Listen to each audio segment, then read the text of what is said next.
Yes, well, as we get older and older, I'm 77 right now. You can't live forever, you know. So if this procedure I'm going to have to clean the blood doesn't work, then I've got probably a few more months to make it before my kidneys shut down, you know. So that's kind of why I'm kind of going along with the interview at this time. You're seeing that what you went through is just too important for people not to know about. Yeah. Yeah. Can you just, can we start at the beginning with your military career and just walk through what exactly your experiences were? I was drafted into the military and got into the U.S. Army. After that, I was sent to the Signal Training Center in eastern United States. What year would this be? 58. I went through the Signal Training course. And at that time, I went through the radio teletype course and also the cryptography course, crypto. They had 5 instructors that were getting out of military service. So they pulled the top 5 students, and I was 3rd in the class. So I got pulled as an instructor. Now, were you at this time also working yet for CIA? No. Not yet? No. After one day, my boss came to me, and he said, how would you like to, make some extra money? And I said, oh, money is good. So he explained to me that he could put it through. I would have to get a top secret White House Q clearance for the job, And I thought, boy, must be a pretty exclusive thing, And I said, well, what is this? And he said that I'm director for the CIA for Eastern United States, And I said, oh, I didn't know that. And he said, you weren't supposed to. After about 6 weeks, my security clearance came through, and I got my CIA card. It was an ID card, like a credit card, where I could just go up to the door and slice it, walk right in. And my name at that time, I used an artificial name, too. Never used my real name. I started working with him on the project he was on. And that was Project Blue Book, which was kind of partially a fraud. You're saying some of the Blue Book cases were completely fictitious? Yes. But the cases that we got came from, I think it was Fort Belvoir, Maryland. Mm-hmm. Fort Belvoir? Yeah. And it didn't come from the Pentagon, or it didn't come from CIA headquarters. But we would get reports about a certain sighting that they had in Mexico or Italy or something like that. And then we had people that would follow through on it. They would go out and interview the people to see if they were nutcases or if it was real, So they'd be going overseas frequently? Yeah, I wasn't, but I always stayed statewide. But the people we had working with us from the CIA would do that. We would get like a new report probably a couple times a week. I was coming into the Army fresh off the farm, so I really didn't have much knowledge of anything. But my boss filled me in on Project Blue Book and what they had found so far. as far as Greys and aliens and the Roswell incident. How did you feel when this first got dumped on you? When you first learned about this? I was just kind of overwhelmed with all of this, And I said to him, I don't know if I'm going to be able to be a judge of this type of thing. What's real, what's not, when I don't have much knowledge of it, So... What did he say?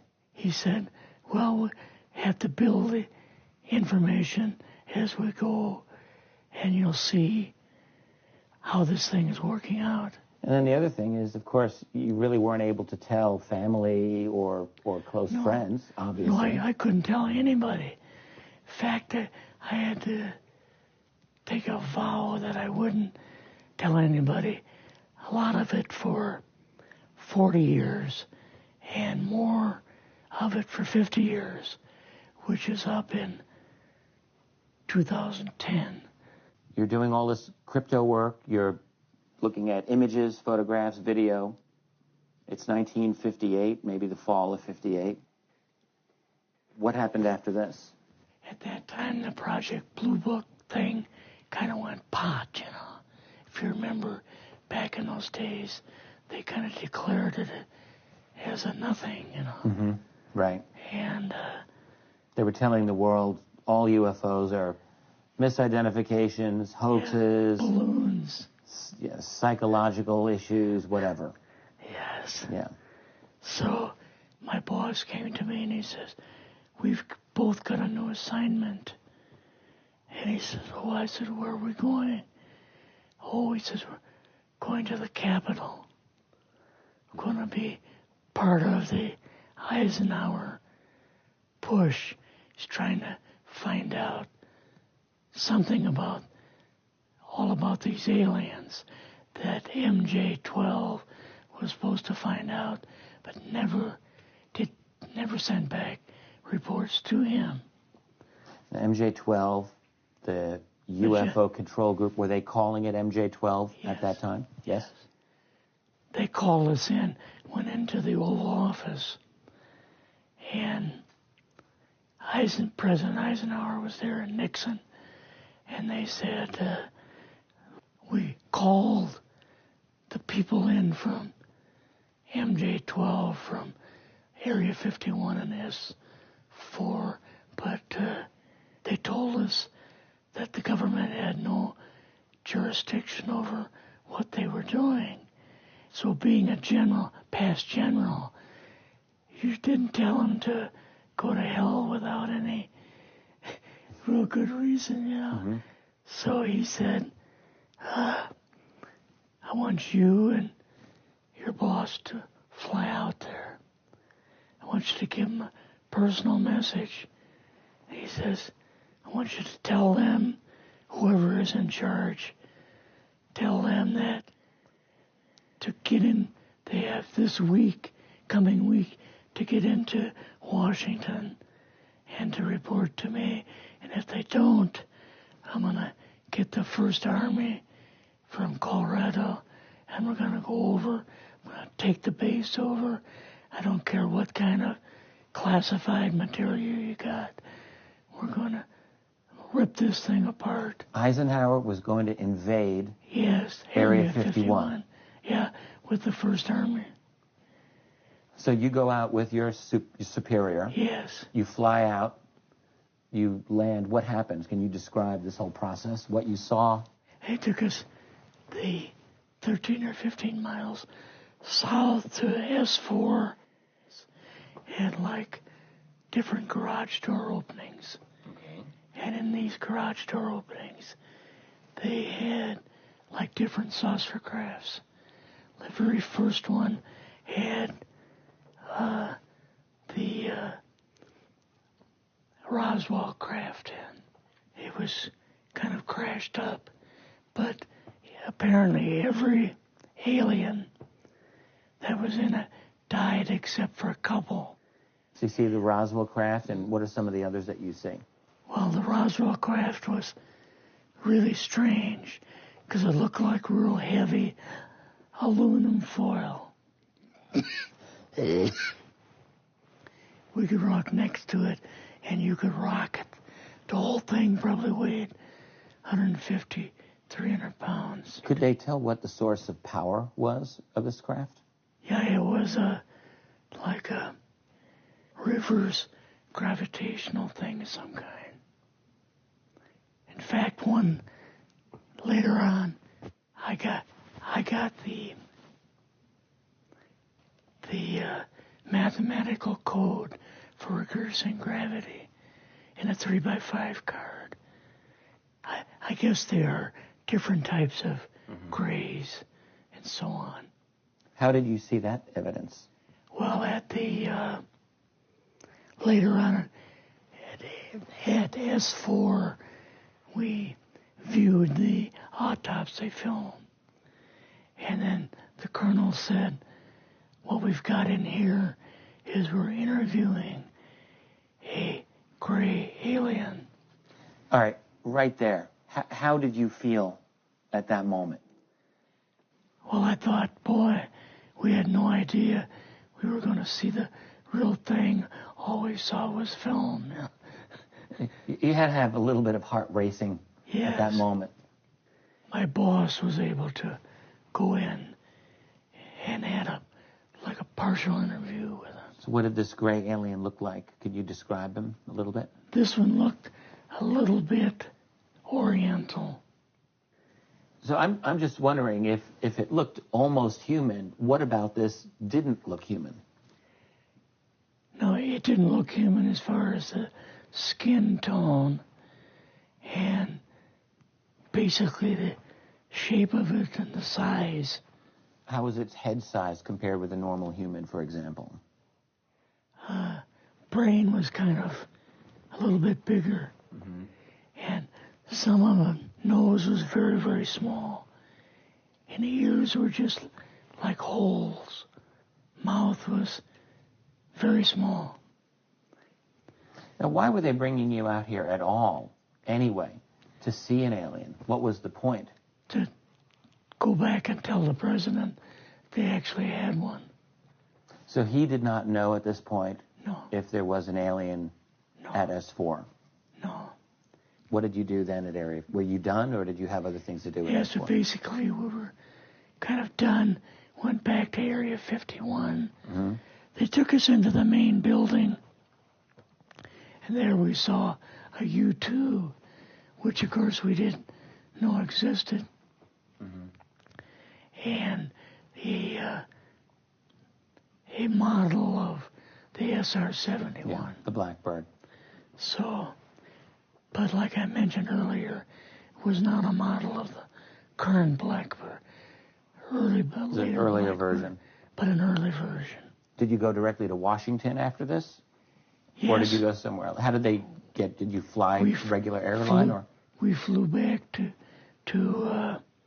the commuter plane back to the air base, and then took President Eisenhower's Lockheed Electra back to Washington. You and your supervisor, superior officer, and now you're meeting with the president?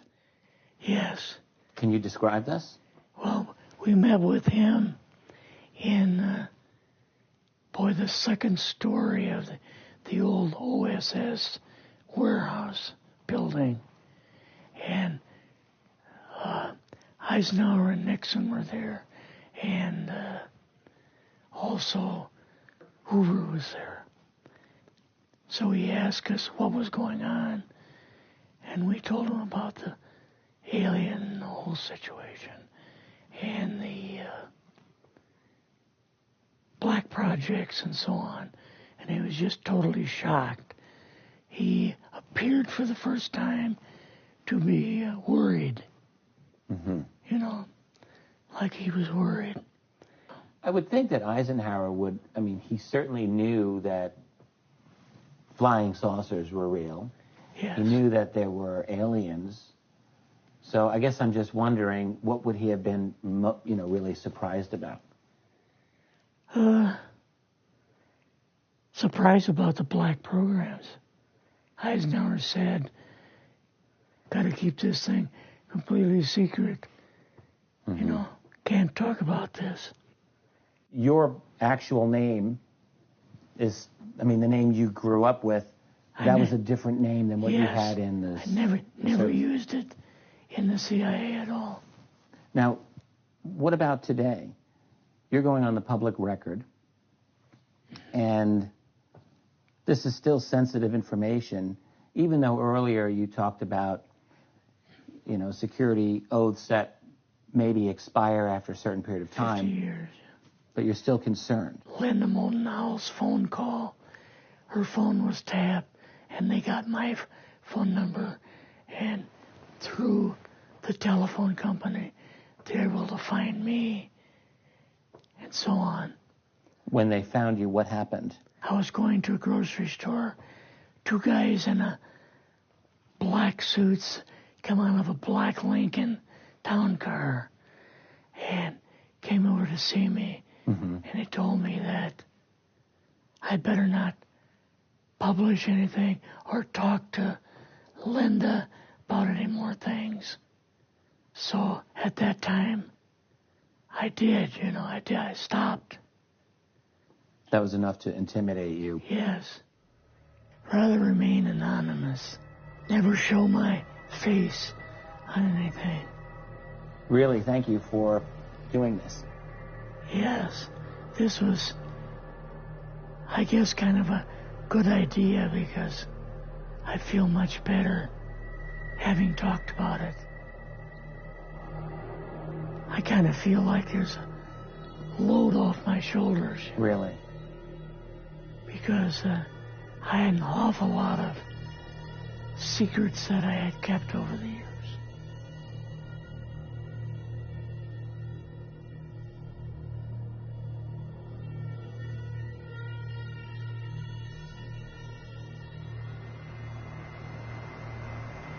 They didn't really consider it as like a big